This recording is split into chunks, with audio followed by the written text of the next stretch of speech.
Janice Dean. I'm David Asman. I'm Dana Perino, and this is the Fox News Rundown. Friday, March 19th, 2021. I'm Jessica Rosenthal.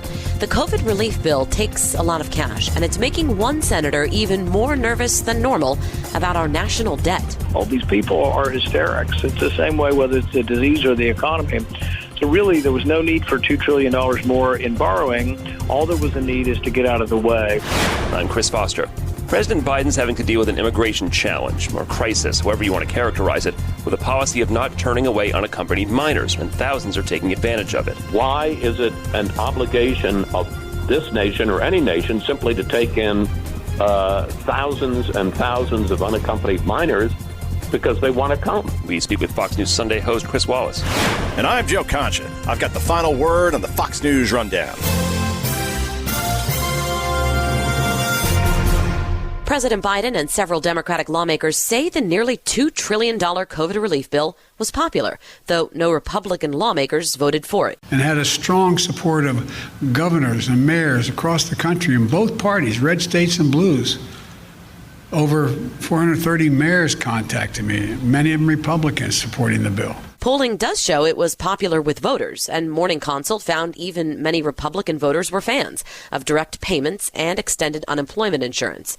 But Republican lawmakers said it was a Democrats' wish list. Republican Senator Rand Paul had another problem with it, the amount, writing recently that our debt is so large the Congressional Budget Office says over the next 30 years, we as taxpayers will have to pay $61 trillion in interest payments, putting us on track for a fiscal crisis. Senator Paul, who also had a tense exchange with Dr. Anthony Fauci at a Senate hearing Thursday over wearing masks after being vaccinated, says we didn't have to add on to our debt just because of the pandemic. But it is alarming. There are problems, and there are historical precedents for countries actually destroying their currency. You don't need to look much further than Venezuela to see a rich country with great resources that have basically destroyed their currency. It's happened historically in Germany. It happened in Zimbabwe. It could happen to the United States. People think we're immune because we're the reserve currency and we're a big, strong country. All that's true, except the absolute immunity is not true. I think what we'll find over time is that we have some vulnerabilities, whether it's a slowdown in economic growth or, as the CBO mentioned, in those enormous interest payments, that interest payments crowd out other things that you want from government. So if you want government to build a highway or a school, or you want government to defend us from our foreign enemies, what you find is there's less money to do the things you want government to do because there's a crowding out phenomenon, whereas interest payments rise. You don't really buy anything with interest payments. You're just paying the guy back that you borrowed money from the generation before. So it's a way of sort of passing on this burden to our kids and our grandkids. And I don't think there's enough thoughtfulness about that, definitely not among Democrats, but among Republicans, it's often been sort of a false promise. And then when push comes to shove, many of the Republicans have advocated for this money, too. You write that the answer to the debt issues is to let the economy function again, lift the lockdowns, and that the daily incidence of COVID is in free fall. It does appear, though, that the numbers on cases are stalling, though hospitalizations and deaths are falling. And you do have some health experts saying we still need to be careful, right? Like, what is the harm in being somewhat cautious about opening up, maybe just for another month or so, since we do have vaccines? We do have, like, a light at the end of the tunnel, right? I guess if someone wanted to prove to me that lockdowns work, they'd have to show me evidence that they work. I think one of the best contrasts right now is between California and Florida. Florida's been relatively open. It's not that they have not taken any precautions, but relatively open. You rarely see anybody wearing masks in restaurants or this and that in the last couple of months. I've been down there several times. Very relaxed atmosphere. California, is still sending the Coast Guard to arrest people trying to body surf or paddleboard. So there's definitely two different sort of philosophies going on. But if you look at the incidence of the disease at the peak, the peak was probably 3 weeks into January is when we hit the peak. If you look at the peak incidence of disease, it's about 140% greater in California per capita than Florida. So really their arguments that the lockdown works don't have any evidence to really support it. So there's really not any sound evidence that any of the lockdowns work. If they did work, I'd still say there's a freedom argument, but now you have the freedom argument. They're taking my freedom to run my restaurant or to run my church or to run my movie theater. They're taking that freedom from me, but they're doing it actually with pseudoscience, and this is what I really object to. But on the debt issue, when you say the answer is to let the economy function again, I'm wondering if the answer is a little bit deeper than that, because we did have restaurants open and shops open for years, and yet we were still accumulating massive amounts of debt, right? We were. The economy wasn't in shambles, and so we had the lowest unemployment we had in years. We did have this institutional problem, the government debt, which I am an opponent of. But if you looked at the overall economy before we started massively exploding the debt in the last 2 years, what you'd find is we had 3% unemployment going into this pandemic. Even with the pandemic in Kentucky, and we do have our share of poverty, but our overall unemployment rate now is a little over 5%. To put that in perspective, that's better than it was in 7 out of 8 of President Obama's years. So really, Democrats that are jumping up and down saying we're in an existential crisis, it's the end of the world, the sky is falling, all these people are hysterics. It's the same way whether it's the disease or the economy. So really, there was no need for $2 trillion more in borrowing. All there was a need is to get out of the way. Let restaurants open. The disease is plummeting, and there's every evidence that we are getting enough immunity. And what you are going to see, and what is our every hope, is that the virus is on its last legs, and as more people get vaccinated over the next month, even now, those over 75, I think 68% of people over 75 have gotten it.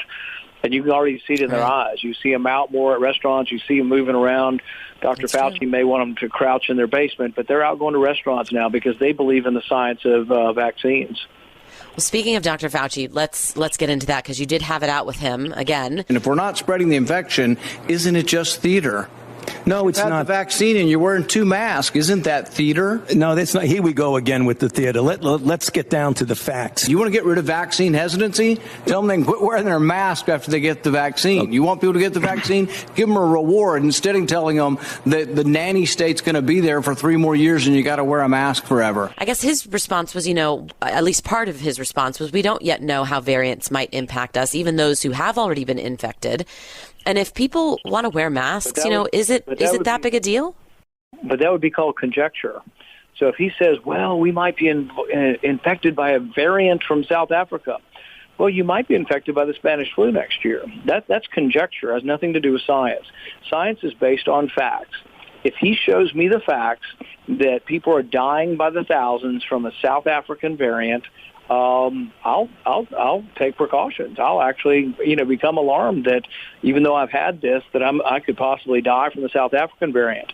I see no objective evidence that is true. When that becomes true, I'll listen to him again. When he stands up there and says it might happen and you might still transmit the disease after you've been infected or after you've had the vaccine, he's saying something that is always historically been untrue. When people were vaccinated, we felt they were safe. What he's doing is disputing his own science. He's disputing the science of vaccination by saying, well, you might still be able to get a little bit of it. You won't get sick and you might transmit it to somebody. Well, might is conjecture. Show me the science. Show me the evidence that says people are getting it and passing it around who are vaccinated. If you are vaccinated and there's no evidence you're passing it around, throw away your mask. That should be the answer, and that's the truth of the science. It is not science to give mandates without any evidence. Oh, fair. But is it a big deal if people want to wear masks? You ask the individual. In a free country, you'd ask every individual, do you want to wear a mask?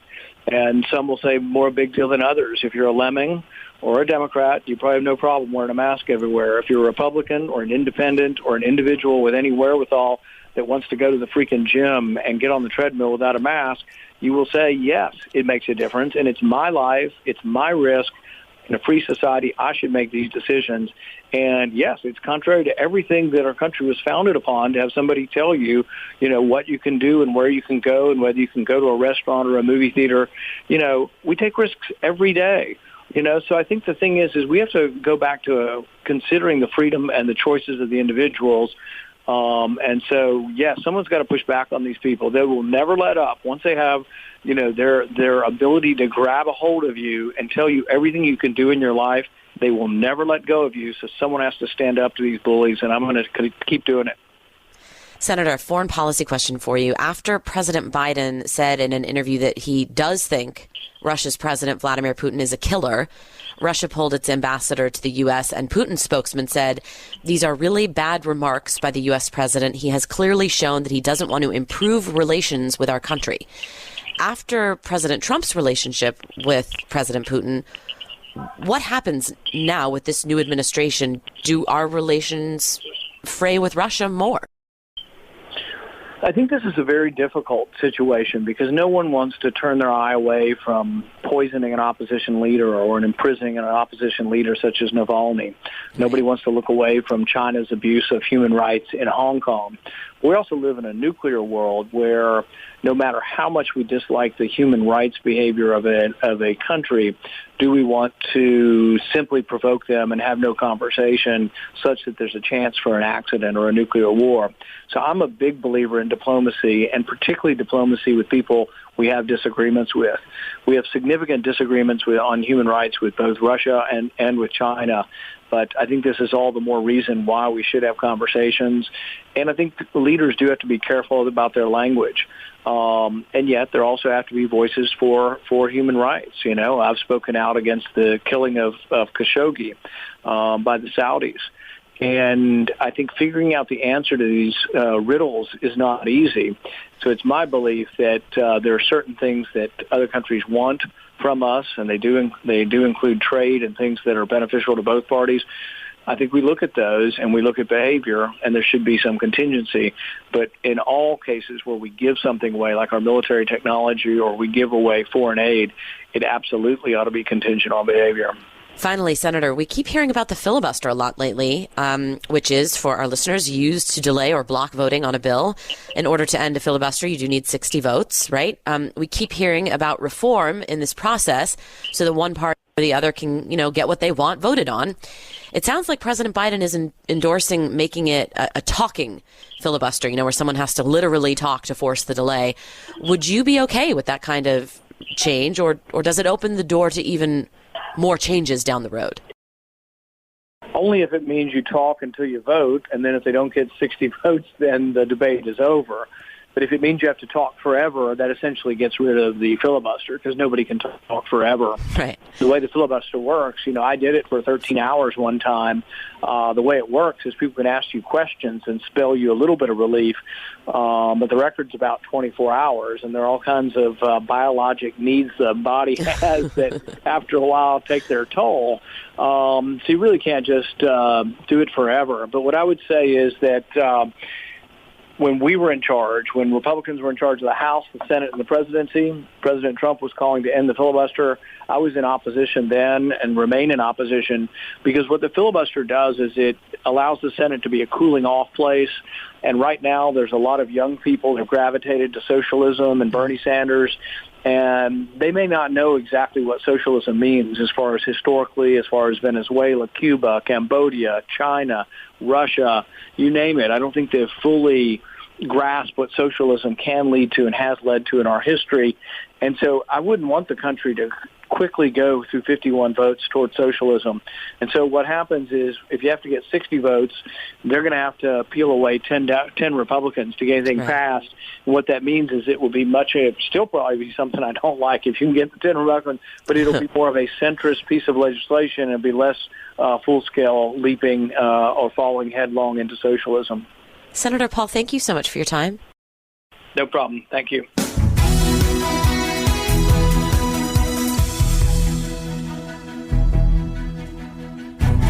This is Joe Concha with your Fox News commentary. Coming up.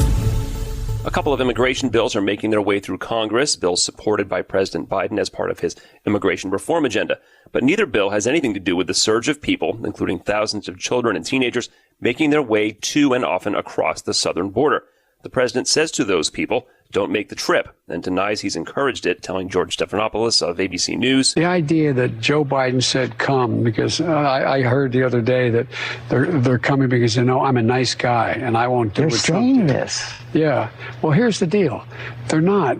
Do you have to say quite clearly, don't come? Yes, I can say quite clearly, don't come. It remains to be seen if that message will be heard or heeded south of the border. Yeah, he's telling them not to come, but he's not telling them very forcefully. Chris Wallace is the host of Fox News Sunday. This is a real problem, and it's going to get to be a bigger problem because, remember, we're still in March, and you get April and May as the weather gets better and it's not brutally hot as in the summer. That's the prime migration period across our southern border.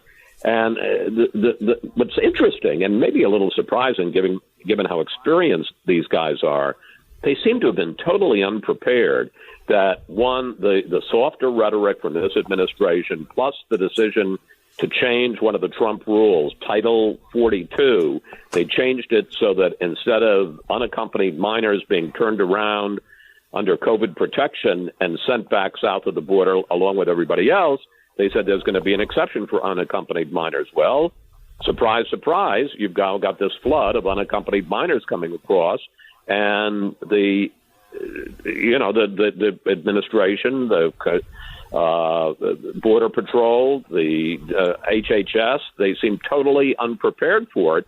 And unless they change it, and I don't think the answer is the president being more forceful in saying don't come.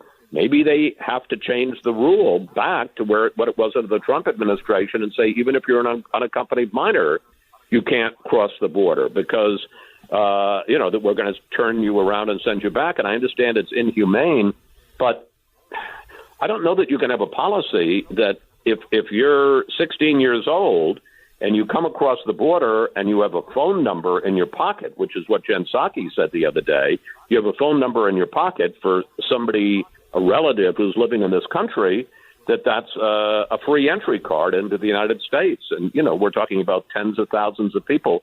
Why would we want to take that on when there are people waiting in line, when there's a legitimate asylum issue? Why would we just simply say, you're 16 years old and you have a phone number in your pocket, you can come into this country? Yeah, I mean, I agree. This surge was certainly foreseeable, with the president having said all along he was going to be more humane, as he put it, and you just put it, in his immigration policies, signaling to people that, maybe you can get in and stay, and that you're right, they did seem to be caught quite a bit flat-footed. Yeah, I mean, no question about it. And, now they're in this silly situation where they don't have the situation set up, the infrastructure set up. They're now talking about shipping people north. There's to the Dallas Convention Center, which can apparently hold 3,000 unaccompanied minors. They're talking about military bases, one even in Virginia, which is, last time I checked, isn't next to the border. I mean, imagine 3,000 unaccompanied minors living in the Dallas Convention Center in the heart of a major American city. I'm not anti-immigrant, but that just isn't a good solution. That just isn't going to end well. And I think, one, the conditions aren't going to be good there. There's obviously going to be a lot of reporting about what's going on there. In addition to which, again, why is it an obligation of this nation or any nation simply to take in thousands and thousands of unaccompanied minors because they want to come? Yeah. One of the things we talked about last year, before we knew the Democrats were going to take power, was that if they did, what would happen to the filibuster to potentially get things done? Now, President Biden says he wouldn't mind seeing it go back to the old days where you had to work for it. The phrase he used is something like democracy's having a hard time functioning. There seems to be a little bit more appetite toward making some sort of change. Yeah, he's talking about the talking filibuster, and if you want to know what that is, right. And I suppose this dates me a little bit, watch the movie, or at least the filibuster scene in Mr. Smith Goes to Washington, a black and white movie, I guess in the 40s, I don't know, maybe it was the 30s, with Jimmy Stewart, where he's opposing what's going on in the Senate. He speaks on the Senate floor for hour after hour after hour, and this is the way it used to be. That now, in effect, if Republicans say, we're filibustering this, that's it. And it just means now there's a 60-vote threshold, and it has to pass with 60 votes, which in this case means all the Democrats unified and then 10 Republicans. And if they don't, then and everybody else can go, they can go home at that point. So the point would be you've really got to hold the floor. And at any point that you don't have somebody on the floor filibustering, they can have a quorum call and in the middle of the night and have, if 41 people aren't there to continue the filibuster, then you've broken the filibuster and you can continue. It's interesting. My attitude, and this isn't partisan, because, whatever you're going to do for the Democrats, you're going to do for a Republican. But we just seem to not get anything done in this country anymore because of the filibuster. One, we're so polarized that there never seems to be real bipartisan buy-in. I don't mean unified, but, to get up to 60 votes. Let's say you've got 50 or 52 or 55 of one party to get the key to get you to 60. We just never seem to get anything done. And I guess the question I have is, if you've got a Republican president and you've got a Republican Senate, why not give them the responsibility, as you do in the House, to pass things? Now, I understand, supposedly it's different and it's the cooling saucer of democracy, but it seems to me, you look at the major issues facing the country, whether it's immigration or entitlement reform or gun control or whether to continue or to end Obamacare, nothing ever seems to get done. And I just don't think that's what, the way a great country needs to operate. If you've got Donald Trump and a Republican majority and they do a bunch of things, people will hold them accountable. If they like it, they'll return their majority in the off-year election. Or not, they'll give the control to the other side, and eventually you'll end up, as you do now, with a Democratic president and the Democratic Senate, even if it's, a split Senate. But I think the flip side, which is basically to say you got a Democratic president and a Democratic Senate, and no, we're not going to allow them to do anything, that doesn't strike me as the right answer. The president's scheduled to hold his first formal news conference in office next Thursday. He's taken some criticism for not doing it so far. Why do you think the long lead time? Why not just do it then one day? Why say we're going to do it in a week and a half or 2 weeks? Number one. And number two, what would you like to have asked and answered? That second one's harder because, I'd have to think a little bit about it. But why the long lead time? That's a surprise. Why? I thought you were going to ask me why the long delay. And that I got an easy answer for, and that is that it's clear, because this is not a surprise if you look at what happened in the campaign. This president and clearly his staff are not comfortable putting him out there and exposing him too often. He was largely sheltered during the campaign. Trump said he was hiding in his basement in Delaware. Our brain room, the research wing of Fox, went all the way back to Herbert Hoover. And when this guy holds his news conference a week, next Thursday, on the 63rd day of his presidency, that will be double what any president since 1929, a new president from the day of his inauguration until the day he holds his news conference. I can understand the argument as to why you announce it now, which is that it was the issue was building. And, you don't want people continue asking, when's he going to hold a news conference? When is he going to hold a news conference? The only question which you get to, which is a good one, is why not just hold the news conference? In other words, why wait all the way till next Thursday?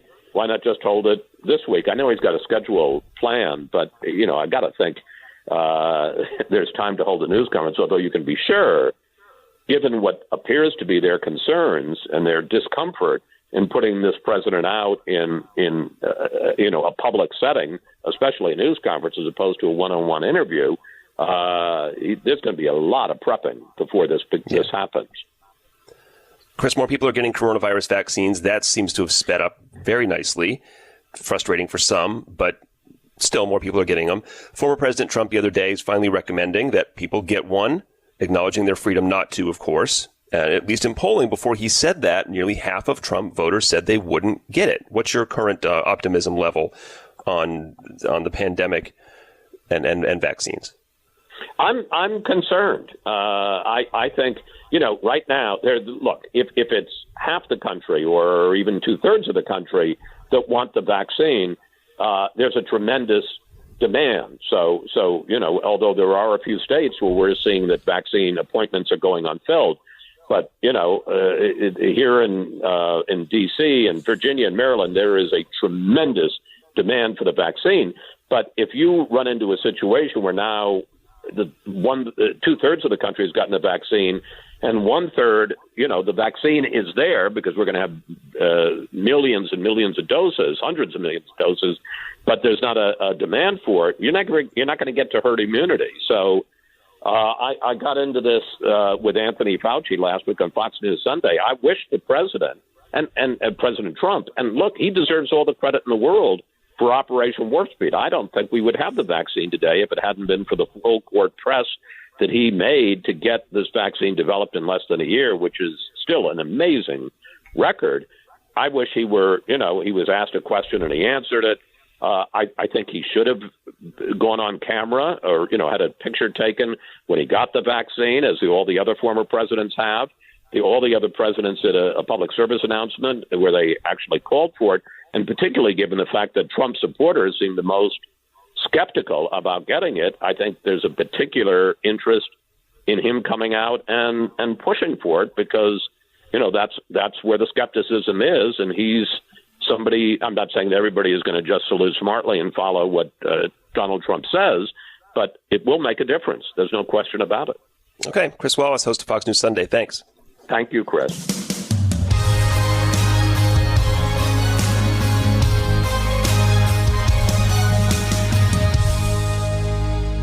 From the Fox News Podcasts Network. I'm Ben Domenech, publisher of The Federalist, and I'm inviting you to join a new conversation with the smartest thinkers out there about the country and where we're going. Subscribe to the Ben Domenech Podcast. Subscribe and listen now by going to foxnewspodcasts.com. Rate and review the Fox News Rundown on Apple Podcasts or wherever you listen. And now, some good news with Tanya J. Powers. This week's good news is out of this world. Literally.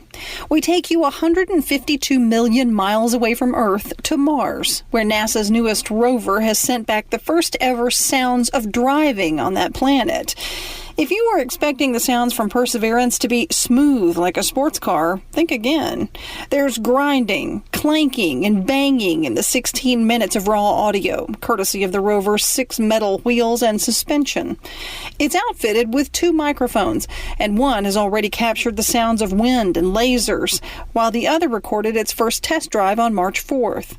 Rover's driving audio may bring to mind the struggles many of us may or may not have had while learning to drive a stick shift. Okay, so I was not exactly a natural at that. But Perseverance's microphones also picked up an unexpected high-pitched scratching noise, and NASA's engineers are still trying to figure that one out. Interplanetary audio is not the only trick the rover has up its sleeve. Before it starts drilling into rocks for core samples, Perseverance will drop off an experimental tag-along helicopter named Ingenuity. The helicopter will attempt the first powered, controlled flight on another planet sometime next month. And here on Earth, we'll keep our eyes to the skies to see what happens next. Tanya J. Powers, Fox News.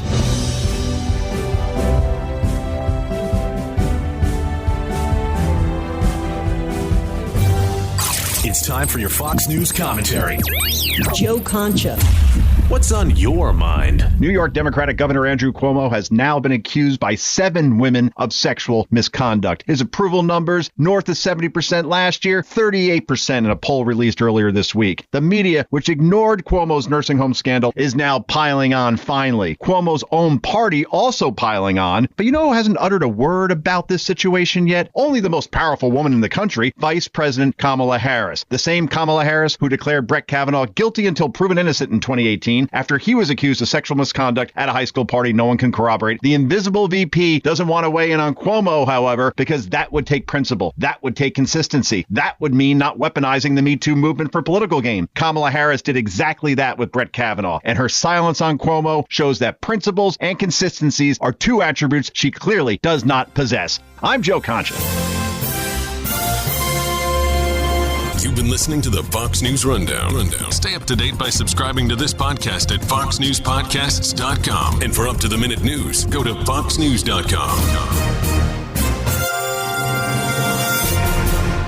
Hey, it's Brett Larson, inviting you to download and listen to the new daily Fox on Tech podcast. There's part of a colorful late 90s iMac on Mars. It's an idea that seems a lot like Kickstarter, called Build It. Subscribe and listen now by going to foxnewspodcast.com or wherever you get your podcasts. Love Fox News? Click the subscribe button to get more of the news and opinion you trust. And click the Fox News Rundown playlist for the latest episodes.